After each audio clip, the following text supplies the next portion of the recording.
नमस्कार, आप देख रहे हैं सत्य हुंकार में आपके साथ सत्यपाल। आज मेरे साथ खास मेहमान हैं पूर्व विधायक ललित नागर, तिगांव विधानसभा क्षेत्र से।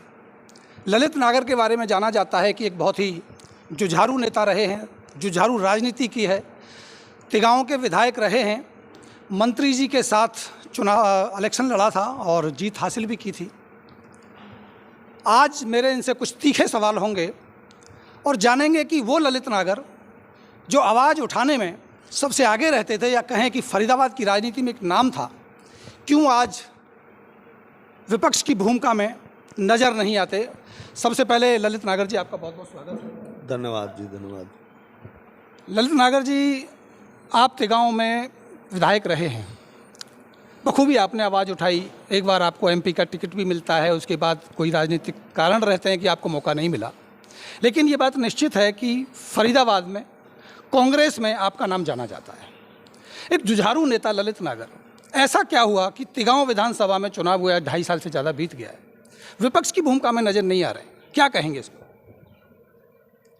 एक तो हम लोगों ने 2 वर्ष का समय जो यहाँ से विधायक चुने गए उनको ही दिया कि 2 या 3 साल उनको पहले अपना काम करने दें। अगर हम पहले दिन से ही, पहले महीने से ही, पहले साल से ही उनके पीछे लग जाएंगे तो लोग ये कहते हैं कि भाई ये उनको काम नहीं करने दे रहे। इसलिए यहाँ बहुत दिन से एक बात चल रही थी कि पक्ष का विधायक बने, सत्ता पक्ष की सरकार आए। इस बार वो दोनों तीनों काम हो गए। सरकार भी उनकी बन गई, सेंटर में भी उनकी सरकार, हरियाणा में भी उनकी सरकार, मेंबर ऑफ पार्लियामेंट भी भाजपा का, एमएलए भी भाजपा का, पार्षद भी भाजपा का। तो हमने ये सोचा कि 2-3 वर्ष इनको काम करने दिया जाए। जब ये कुछ काम करके दिखाएंगे, नहीं करेंगे, तो 3 साल में इनका रिपोर्ट कार्ड निकाल कर फिर हम जनता के सामने पेश करेंगे। यानी आपको लगता है कि अब मौका आ गया है और आपने जो मौका दिया इनको 2.5 से 3 साल काम करने का, अब उस रिपोर्ट कार्ड को बना के आप जनता के बीच में जाने वाले हैं, तैयारी आप कर रहे हैं? बिल्कुल बिल्कुल जाने वाले हैं। हमारा अब 1 मई को विपक्ष आपके समक्ष भी प्रोग्राम है फरीदाबाद में, जो हमारी 6 की 6 विधानसभाओं का मिलकर एक हो रहा है, जिसमें चौधरी भूपेंद्र सिंह हुड्डा, दीपेंद्र हुड्डा जी आ रहे हैं। हम सारे मुद्दे उठा रहे हैं और यहाँ से आगे पर्टिकुलर एक एक विधानसभा की भी आगे आने वाले समय में बात करेंगे। नागर साहब, अगर एक खबर पे बात करें, भ्रष्टाचार के ऊपर बहुत सारी बातें हुई हैं, कुछ ठेकेदार को पकड़ा भी गया, उस पर भी मेरा एक सवाल है आपसे कि जो भ्रष्टाचार हुआ नगर निगम में, क्या आप मानते हैं कि इसमें केवल प्रशासन दोषी है, या साथ साथ जो यहाँ की राजनीतिक नेता हैं वो भी इसमें कहीं ना कहीं संलिप्त हो सकते हैं? देखिए, सबसे बड़ी बात तो अधिकारियों की होती है। अधिकारी इसमें डायरेक्टली इन्वॉल्व होते हैं। अधिकारियों को पता होता है कि इस रोड का टेंडर छूट गया, और जब मौके पे कोई काम ही नहीं हुआ, फिर उसके चेक्स बना बना के आप पेमेंट रिलीज कर रहे हैं, तो सबसे बड़ी जिम्मेवारी तो ये उनकी होती है, अधिकारियों की, उनकी देखरेख में होती है। लेकिन साथ साथ इसमें सरकार भी, नेता भी दोषी हैं, क्योंकि उनके नेतृत्व में और उनकी सरकार के नाक के नीचे ये सब काम हो रहे हैं। तो जो सरकार सत्ता में होती है उसकी जिम्मेवारी बनती है कि कहाँ भ्रष्टाचार हो रहा, कहाँ नहीं हो रहा। और ये बहुत बड़ा भ्रष्टाचार है और बहुत बड़ा छलावा है लोगों के साथ कि मौके पे काम ही नहीं हुआ, रोड बने नहीं, गलियां बनी नहीं, नालियां बनी नहीं, उनके टेंडर भी हो गए, पेमेंट रिलीज कर दी, ठेकेदार और ऑफिसर मिलकर उसको खा गए। इससे बड़ा और भ्रष्टाचार क्या होगा? तो जहां तक आपका सवाल है, इसमें ये सब दोषी हैं। तो आप मानते हैं कि नैतिकता के आधार पर इनको जिम्मेदारी लेनी चाहिए? बिल्कुल लेनी चाहिए। आज जो सरकार है हरियाणा प्रदेश में मनोहर लाल खट्टर जी की, उसके नेतृत्व में ये काम कर रहे हैं अधिकारी, तो उन अधिकारियों के ऊपर लगाम आज सत्ता पक्ष की होती है, बीजेपी की होनी चाहिए, मनोहर लाल खट्टर की होनी चाहिए। उनके नेतृत्व में ये काम हो रहे हैं और उन्हीं के नेतृत्व में भ्रष्टाचार हो रहा है, तो ये खुद भी उसमें इन्वॉल्व हैं। तिगांव विधानसभा में जितनी भी योजनाओं के लिए धन अलॉट हुआ या उद्घाटन हुआ, उद्घाटन तो हुआ, विशेषकर अगर मैं बात करूं नहर पार इस इलाके की, लेकिन एक भी योजना अभी तक जनता के हवाले नहीं हुई। अगर मैं एक विशेष ध्यान आपका आकर्षित करूं, जो सेहतपुर पुल से लेकर के और जो तिलपत सड़क जानी है, उसे 8 महीने में बन जाना था, लेकिन वो 3 साल लेट चल रही है। पूरा का पूरा कार्यकाल लग गया, अब लगभग देखा जाए तो 3 साल बहुत लंबा समय होता है, लग गया है, लेकिन उसके अभी तक पूरे होने की कोई संभावना नहीं है।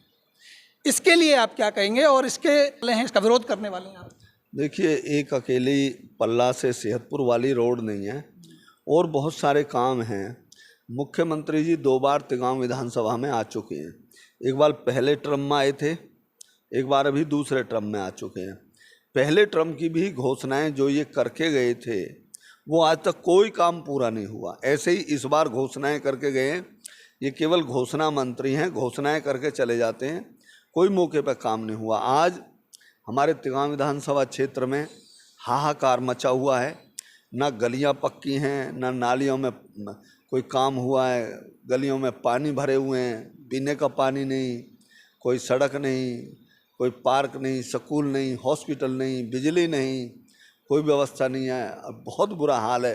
ऊपर से ये ऑफिसर और ये पार्षद और ये सब नेता मिलके भ्रष्टाचार कर रहे हैं। तो आज जनता इनसे बिल्कुल दुखी है। जनता वेट कर रही है कि कब चुनाव आए और कब इनको चलता किया जाए। नागर साहब, नगर निगम का चुनाव होना है, पार्टियां तैयारी कर रही हैं, कब घोषणा होगी कहा नहीं जा सकता। वो मामला अलग है कि कहीं कोर्ट में जा रहा है, कोई कहीं तैयारी हो रही है चुनाव की। लेकिन कांग्रेस की क्या तैयारी है ये समझना चाहेंगे नगर निगम के चुनावों के लिए। विशेषकर अगर मैं आपसे सवाल कर रहा हूं तो तिगांव विधानसभा में आपके नेताओं की तैयारी क्या है संगठन के तौर पर? एक तो हमारी कांग्रेस पार्टी की पूरी तैयारी है। ये चाहे कभी भी चुनाव करा लें, अगले महीने करा लें या 3 महीने बाद करा लें, लेट हो रहे हैं पहले ही। हम तो कई बार कह चुके हैं कि इन्हें नगर निगम के चुनाव कराने चाहिए, लेकिन जब भी ये कराते हैं तो कांग्रेस की हमारी तैयारियां पूरी हैं। आखिरी सवाल लेंगे ललित नागर जी, बहुत थोड़ा सा सीधा सवाल है और कड़वा सवाल है, चाहेंगे कि आपसे उत्तर मिलेगा। क्षेत्र में एक ऐसी चर्चा है कि जिनके खिलाफ आप हमेशा चुनाव लड़ते रहे, दुर्विरोधी जिनको माना जाता था आपके, मैं विशेषकर नाम लेके किशन पाल जी की बात कर रहा हूँ, कहा जा रहा है कि आजकल आपके उनके जो रिश्ते हैं वो बहुत प्रिय हो गए हैं, मीठे हो गए हैं। कहाँ तक सच्चाई है? देखिए, राजनीति में ना कोई परमानेंट दोस्त होता है, ना कोई दुश्मन होता है। जब हमें लगता है कि हम उनके खिलाफ चुनाव लड़ने वाले हैं तो हम अपनी तैयारी के साथ उतरते हैं। आज बेवजह बेकामों के हम लड़ें या हम वो आपस में एक दूसरे पर कटाक्ष करें, ये कोई शोभा नहीं देता। तो यूँ कहना कि भाई आज एक हो गए हैं या हो गए, ये बेकार बेतु की बातें हैं।